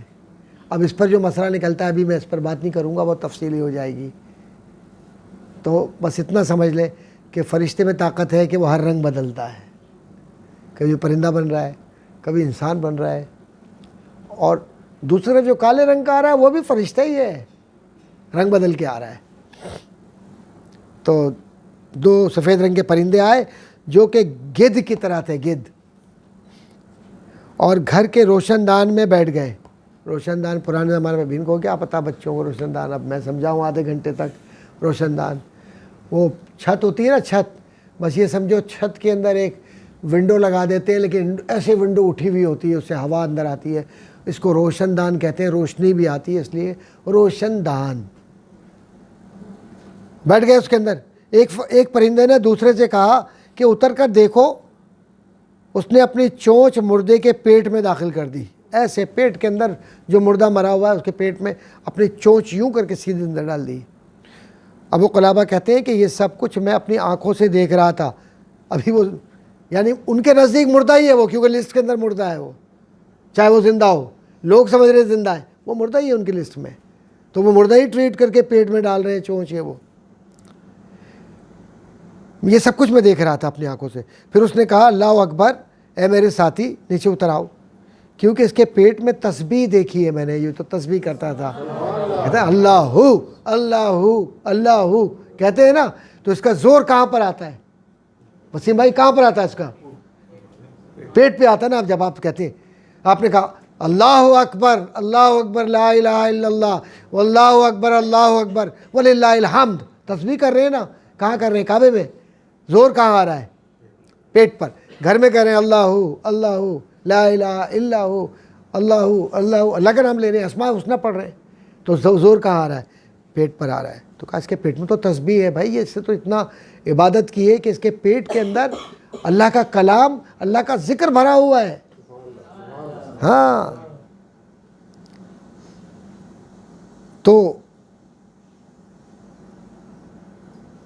کہا یہ گیا کہ اس کے پیٹ میں تسبیح دیکھی ہے. اور یہ تسبیح جو اس نے ذکر کیا تھا، تسبیح سے مراد ذکر ہے، جو اس نے ذکر کیا تھا، یہ تو اس نے فلاں مقام پر فلاں دیوار پر بیٹھ کے کیا تھا. یہ جملہ ہے، فلاں دیوار فلاں مقام پر بیٹھ کے کیا تھا. پرندے نے یہ سن کر ایک سفید کپڑا نکالا اور اس کی روح کو لپیٹ لیا. پھر دونوں پرندوں نے کہا اے ابو قلابہ، اپنے بھتیجے کو دفن کر دو کیونکہ یہ جنتی ہے. حالانکہ دیکھو کیا کیا اس نے کیا عمل کیا ہوا تھا. لکھا ہوا نا کہ میرا ایک بھتیجا تھا، وہ گناہ میں مصروف رہتا تھا، اس کی موت کا وقت قریب آیا تو اس کے پاس 2 فرشتے آئے. تو گناہ گار تھا وہ، ہم بھی گناہ گار ہیں. اپنے بھتیجے کو دفن کر دو کیونکہ یہ جنتی ہے۔ ابو قلابہ نے تمام واقعہ لوگوں سے بیان کیا۔ راوی کہتے ہیں کہ پھر اس شخص کے جنازے میں اس قدر دنیا کا ہجوم تھا کہ میں نے اپنی زندگی میں ایسا جنازہ نہیں دیکھا، اور یہ ہجوم حضرت ابو قلابہ کے واقعہ بیان کرنے پر ہوا، کیونکہ حضرت ابو قلابہ نے لوگوں میں یہ جب واقعہ بیان کیا تو وہ معتبر تھے اور ان کو متقی کہا جاتا ہے، تو وہ جھوٹ نہیں بولتے، اس لیے لوگوں نے ان کی بات پر اعتماد کر کے اتنے لوگ شامل ہو گئے۔ اور ویسے بھی وہ ہے کہ جب 40 لوگ جمع ہو جائیں تو پھر وہ جنتی فرد آسمانوں کی طرف جاتا ہے۔ آئیے ایک بڑے کام کی بات بتا دوں۔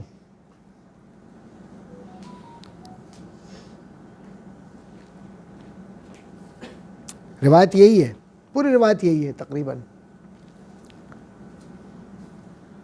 جو تسبیح کی تھی اس تسبیح میں اللہ کے اسماء حسنہ تھے جو آپ ذکر میں پڑھتے ہیں، اور اللہ اکبر، اللہ لا الہ الا ہو، آپ یہ یعنی اللہ کا اقرار اور بقیہ کا انکار کرتے ہیں سب کا، تو وہ پڑھی تھی انہوں نے۔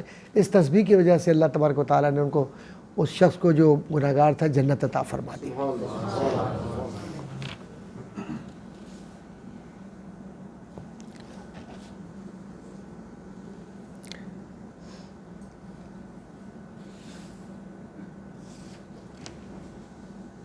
حضرت سیدنا عمر ابن خطاب رضی اللہ تعالیٰ عنہ نے فرمایا، مرنے والوں کے پاس بیٹھ کر ان کو اللہ تعالیٰ کی یاد دلاؤ۔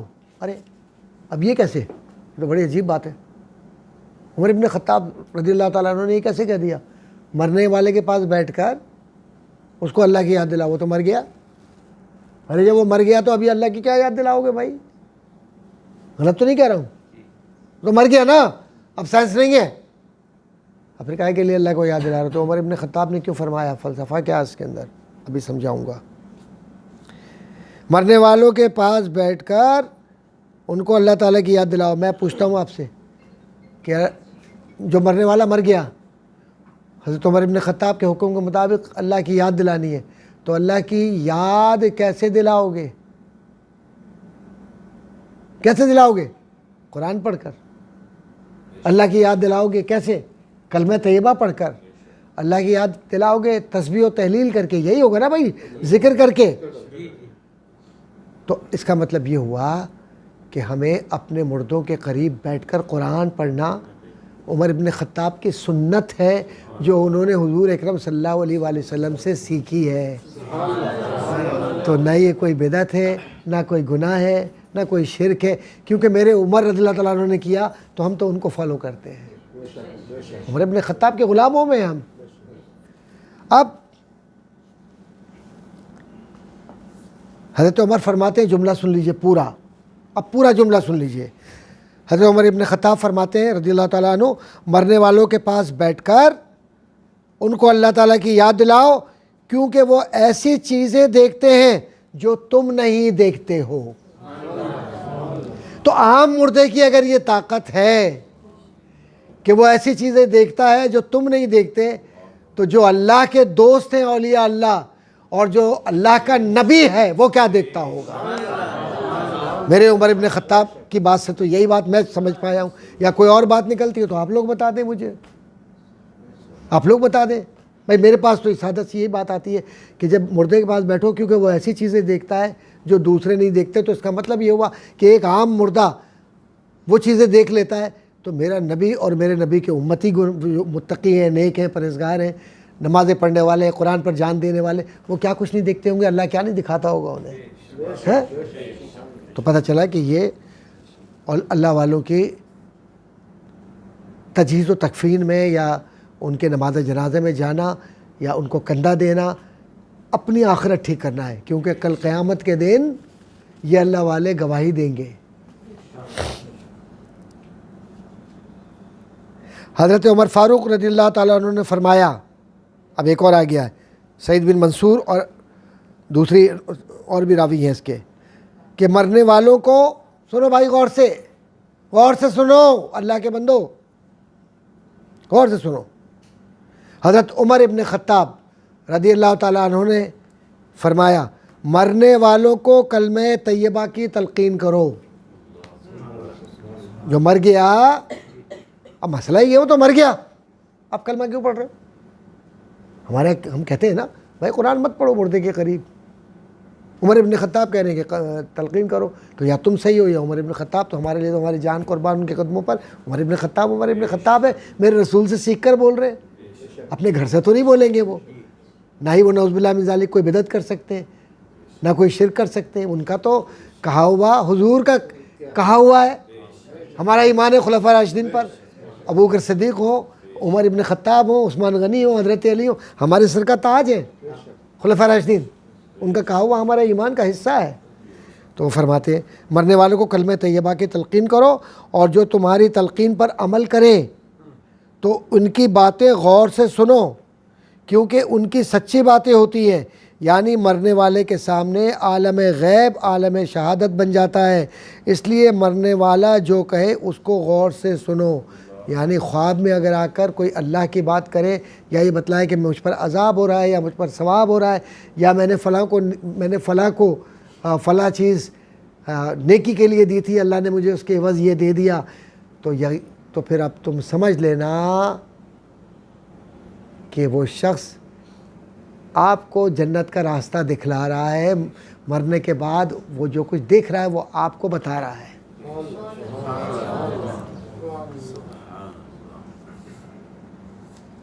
حضرت ابو موسیٰ اشعری رضی اللہ تعالیٰ عنہ صحابی، نام سنا ہوگا سب نے، ابن ماجہ کی روایت ہے. وہ فرماتے ہیں کہ میں نے نبی اکرم صلی اللہ علیہ وآلہ وسلم سے عرض کیا یا رسول اللہ صلی اللہ علیہ وسلم، کیا مرنے والا شخص، یہ فرمائیے کہ کب انسانوں کو پہچاننا ختم کر دیتا ہے؟ یعنی جو مر گیا پھر ایسا کب ہوتا ہے کہ جب وہ انسانوں کو بالکل نہ پہچانے کہ یہ میری بیٹی ہے، یہ میرا بیٹا ہے، یہ میری بیوی ہے، یہ میرا بھائی ہے، یہ فلاں ہے، یہ فلاں ہے. تو آپ صلی اللہ علیہ وآلہ وسلم نے فرمایا جب دیکھ لیتا ہے. اور قرطبی کہتے ہیں کہ یعنی جب ملک الموت اور دوسرے فرشتے جب اس کو دیکھ لیتے ہیں تو وہ بھی ملک الموت کو دیکھ لیتا ہے، تو سب کچھ پہچان لیتا ہے. پتہ چلا کہ مرنے والے کو اللہ تعالیٰ پہچان دے دیتا ہے. لیکن جب مرنے والا مر رہا ہوتا ہے تو اس کی ہر پہچان ختم ہو جاتی ہے. پہچان قرآن سے رہتی ہے، اللہ سے رہتی ہے اگر وہ ایمان والا ہے، ایسی محفلوں میں بیٹھتا ہے، نیکی یہ کام کرتا ہے. اور پہچان اللہ کی ذات اور اس کی محبت کی رہتی ہے. یہی کام آتی ہے اور کوئی کام نہیں آتی.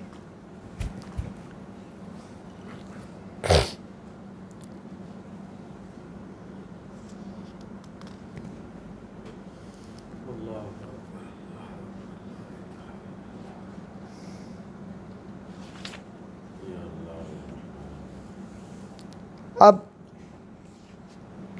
حضرت حسن رحمۃ اللہ تعالیٰ علیہ فرماتے ہیں کہ قرآن کریم کی ایک آیت ہے کہ اس دن آدمی کو اس کے سب اگلے پچھلے جتا دیے جائیں گے، یعنی بتا دیے جائیں گے. اس کی تفسیر قرآن کریم کی یہ ہے کہ موت کے وقت حفاظت کرنے والے فرشتے اترتے ہیں، نیک عمل اور گناہوں کو پیش کرتے ہیں. جب مردہ نیک عمل کو دیکھتا ہے تو خوش ہوتا ہے، اس کا چہرہ کھل جاتا ہے، اور جب وہ اپنے گناہوں کو دیکھتا ہے تو چہرہ مرجھا جاتا ہے اور اس کے اندر تلخی آ جاتی ہے. حضرت حنظلہ بن اسود روایت کرتے ہیں کہ میرے غلام کی موت کا وقت قریب آیا. وہ اپنا کبھی سر ڈھکتا تھا، کبھی کھولتا تھا. راوی کہتے ہیں کہ میں نے حضرت مجاہد رحمۃ اللہ تعالیٰ علیہ سے بیان کیا کہ اس طرح ہوا ہے. تو حضرت مجاہد رحمۃ اللہ تعالیٰ علیہ یہ تابعی تھے، صحابیوں کے شاگرد. تو حضرت مجاہد نے فرمایا کہ جب مومن کی جان نکلتی ہے تو اس کے اچھے برے عمل اس پر پیش کیے جاتے ہیں. یعنی مطلب یہ ہے کہ جب وہ اپنے عمل کو دیکھتا ہے تو چہرہ کھولتا ہے، اور جب برے عمل کو دیکھتا ہے تو چہرہ یوں کر کے ڈھانپ لیتا ہے.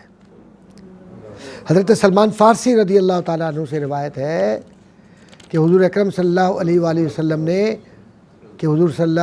ایک انصاری کے جو ایک انصاری صحابی یا ایک انصاری شخص کا لفظ لکھا ہے کہ جو مرنے کے قریب تھا، اس کی عیادت کو تشریف لے گئے صحابی. عیادت یعنی بیماری میں، یعنی جب وہ بیماری میں تھا، سکرات، تو اس پر تشریف لے گئے. آپ صلی اللہ علیہ وآلہ وسلم نے اس سے پوچھا کیا محسوس کر رہے ہو، حال کیسا ہے؟ انصاری نے عرض کیا یا رسول اللہ صلی اللہ علیہ وسلم حالت بہت اچھی ہے. کہا کہ میرے پاس 2 فرشتے آئے، ایک کا رنگ سفید ہے، دوسرے کا کالا. حضور صلی اللہ علیہ وآلہ وسلم نے پوچھا تمہارے زیادہ قریب کون ہے، تمہارے ساتھ تمہارے قریب کون ہے زیادہ؟ عرض کیا کالے رنگ والا. آپ نے ارشاد فرمایا کہ تمہاری نیکیاں تھوڑی ہیں اور برے اعمال زیادہ ہیں. اس انصاری نے عرض کیا یا رسول اللہ صلی اللہ علیہ وسلم میرے لیے آپ اللہ تعالیٰ سے دعا کریں، میرے لیے آپ اللہ تعالیٰ سے دعا کریں. نبی اکرم صلی اللہ علیہ وآلہ وسلم نے اس کے لیے دعا فرمائی، مولا کریم اس کے کثیر گناہوں کو معاف کر دے اور کم نیکیوں کو زیادہ فرما دے. دعا کے بعد فرمایا اب کیا دیکھتے ہو؟ تو اس نے عرض کیا یا رسول اللہ صلی اللہ علیہ وسلم میرے ماں باپ آپ پر قربان ہو، اب میں نیکیوں کو بڑھتا ہوا دیکھ رہا ہوں اور گناہوں کو کم ہوتا ہوا دیکھ رہا ہوں. اب سیاہ رنگ والا فرشتہ دور ہو گیا ہے. آپ صلی اللہ علیہ وسلم نے فرمایا، پوچھا کہ تمہارا کون سا عمل تمہیں اس حالت پر لایا؟ اس نے عرض کیا کہ لوگوں کو میں پانی پلاتا تھا. اللہ اکبر، کہ میں لوگوں کو پانی پلاتا تھا. آپ نے فرمایا کہ اس شخص کو جو تکلیف ہو رہی ہے میں اسے جانتا ہوں، اس کے جسم میں کوئی ایسی رگ نہیں جس میں موت کا درد محسوس نہ کر رہا ہو. یعنی کتنی تکلیف گناہوں کی ہوتی ہے کہ اب اس کی روح کھینچی جا رہی ہے، لیکن حضور جس کے لیے دعا کر دیں اس سے بڑا خوش نصیب کون ہوگا؟ رشک آتا ہے، رشک.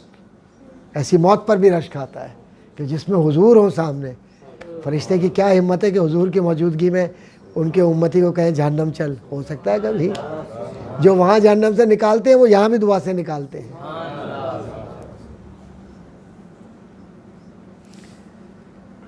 اللہ اکبر. اللہ تبارک و تعالی کے راز ہے. حضرت سیدنا عثمان غنی کی شہادت کے دن غیب سے آواز آئی.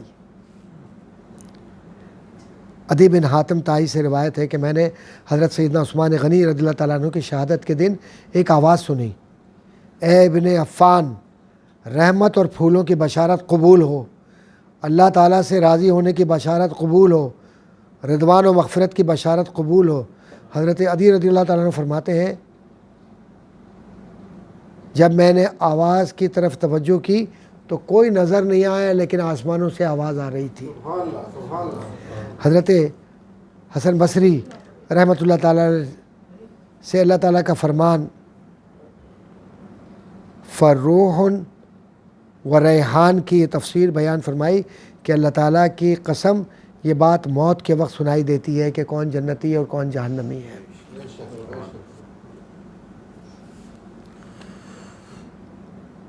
اور بس یہ بات ہم یاد رکھیں کہ اللہ کے نبی صلی اللہ علیہ وآلہ وسلم نے یہ سارے راز ایک ہی مقصد کے لیے بیان فرمائے ہیں، اور وہ مقصد یہ ہے کہ ہم نیکی کی طرف چلیں، دین پر عمل کریں، کسی کا حق نہ کھائیں، شریعت پر عمل کریں، اور اپنے آپ کو نیک پارسا اللہ والا نہ سمجھے، گناہ گار سمجھیں. ہمیشہ اکاؤنٹیبل ہوں اپنی خرابیوں گناہوں کا. روزانہ رات کو 15 منٹ 10 منٹ دے کر انالیسس کریں کہ ہم کون ہیں، ہم نے کیا کیا. کسی کو کبھی یہ نہ کہیں یہ کافر، وہ کافر، یہ مشرک، وہ مرتد، یہ فلاں، یہ بدعتی، یہ حرام خور فلاں، یہ وہ خبیث، یہ برا، یہ لانتی، وہ شیطان. یہ الفاظ حرام ہیں امت مسلمہ کے لیے. یہ الفاظ حرام ہیں. قیامت کے دن پوچھا جائے گا کہ کسی کو اگر تم کسی برے لقب سے یاد کر رہے ہو اور اگر وہ خرابی اس میں نہیں تھی تو قیامت کے دن پھر اللہ جب پوچھے گا جواب کیا دو گے؟ پھر جواب تو نہیں ہوگا. تو جب جواب نہیں ہوگا تو پھر جواب کیا ہوگا؟ جواب یہ ہوگا لے جاؤ اس کو جہنم میں، اس نے ایک ایمان والے پر تہمت لگائی ہے. تو اس لیے آپ بھائی آپ بیٹھ جائیے، تشریف رکھیں۔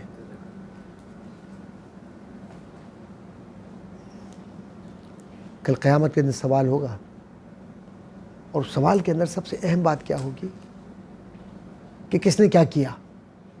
تو یہ موت کا بیان، ملک الموت کا بیان، روح کا بیان، فلاں فلاں جتنی بھی چیزیں ہم پڑھ رہے ہیں، یا ہم سمجھ رہے ہیں حضرت شرح الصدور ہے حضرت امام جلال الدین سیوطی رحمۃ اللہ تعالیٰ علیہ کی کتاب، یہ والی کتاب غور سے دیکھ لیں، موقع ملے تو پڑھ لیجئے گا۔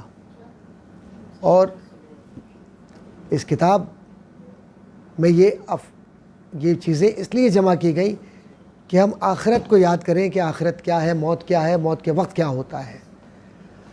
تو بس اللہ تعالیٰ سے دعا ہے کہ اللہ تعالیٰ اپنے حبیب محمد مصطفیٰ صلی اللہ علیہ وآلہ وسلم کے طفیل ہمیں ان لوگوں میں شامل فرمائے کہ جس کے لیے قرآن کہتا ہے اہدنا الصراط المستقیم، اے اللہ ہمیں سیدھا راستہ دکھلا، اے اللہ ان لوگوں کا راستہ دکھلا جن سے تو راضی ہوا، اے اللہ ہمارے گناہ کبیرہ اور صغیرہ سب معاف فرما، اے اللہ ہمیں نمازی بنا دے، اور نماز، روزہ، زکوٰۃ، حج، افعال خیر کی طرف رجوع کرنے والا اور خیر اللہ کے لیے کرنے والا، اور ہر برائی سے، ہر وسوسے سے بچنے والا، اور رب کائنات کی رضا کے لیے زندہ رہنے والا یا اللہ ہمیں بنا دے۔ اے رب تو دلوں کو جانتا ہے، ہمارے دلوں کو پاکیزہ کر دے، ہمارے دلوں کی وہ وسوسے جو شیاطین پیدا کرتے ہیں یا اللہ ان سے ہمیں محفوظ فرما۔ یا اللہ قرآن پڑھنے کی توفیق عطا فرما، قرآن کو سمجھ کر، پڑھ کر اور اس پر عمل کرنے کی توفیق عطا فرما۔ یا اللہ ہم گناہ گار لوگ ہیں، ہمارے پاس عمل نہیں ہے، تو معاف کرنے والا ہے، تجھے اپنے پیارے حبیب صلی اللہ علیہ وسلم کا واسطہ ہے کہ یا اللہ تو ہم پر وہ رحمت للعالمین ہے، ان کے رحمت کے طفیل اپنی رحمت فرما دے۔ یا اللہ ہماری زندگیوں میں خیر اور برکت عطا فرما۔ یا اللہ اس گھر میں جو یہ اس وقت اجتماع کیا گیا ہے، جس میں ہمارے بہن بھائی، ہمارے بچے، ہمارے احباب بحرین میں بیٹھے ہوئے ہیں، یا اللہ تعالیٰ ان کے ہر فرد پر، ان کے گھرانوں پر، جو آ سکے نہیں آ سکے، سب پر اپنی رحمتوں کا نزول فرما۔ جو بچے ہیں پڑھ رہے ہیں ان کی زندگیوں میں علم نافع عطا فرما۔ جو بچیاں گھروں میں ہیں اور اچھے رشتوں کے انتظار میں، اللہ غیب سے ان کے لیے اچھے رشتے عطا فرما۔ جو اپنے گھروں میں شادی شدہ زندگی گزار رہے ہیں، یا اللہ تعالیٰ ان کے گھروں میں خیر عطا فرما، برکت عطا فرما، اور حسد و کینے اور نظر بد، خرابی و برائی سے ان گھروں کو محفوظ فرما۔ یا اللہ تعالیٰ جو نوجوان ہمارے بچے بچیاں ہیں، ان کو دین کی طاقت بنا دے، اور جس طریقے سے یہاں ہمارے وسیم بھائی اور صدف بہن نے اس وقت اہتمام کیا ہے اس محفل کا، روحانی محفل کا، یا اللہ تعالیٰ اس کا صلہ ان کو، ان کے والدین کو، اور تمام لوگ جو یہاں بیٹھے ہوئے ان سب کو عطا فرما۔ یا اللہ تیرے کرم خاص سے ہم نے اپنی زندگی کے اندر تیرے سامنے ہاتھ پھیلائے، کسی کا محتاج نہ کرنا، تو اپنا ہی محتاج کرنا۔ یا اللہ اپنے کرم سے ہماری زندگیوں میں برکت عطا فرما، اور ہر وہ مشکل جو ہماری زندگیوں کے اندر ہمیں تنگ کرتی، پریشان کرتی ہے، لا علمی کی بنیاد پر ہم تجھے ناراض کرتے ہیں، اللہ اس سے محفوظ و معمول فرما۔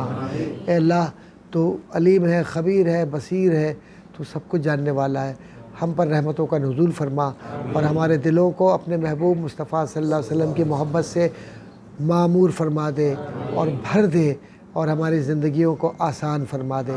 آمین یا ربنا کریم ففوض امری اللہ انک سمیع العباد ان اللہ و ملائکتہ یصلون علی النبی یا ایھا الذین آمنوا صلوا علیہ وسلموا تسلیما اللہم صل علی سیدنا مولانا، زور سے پڑھیں درود شریف، اللہم صل علی سیدنا مولانا محمد وعلی آل سیدنا مولانا محمد وبارک وسلم صلی اللہ علی خیر خلق محمد وآلہ وصحبہ اجمعین بحق لا الہ الا اللہ محمد رسول اللہ صلی اللہ علیہ وسلم۔ جزاک اللہ۔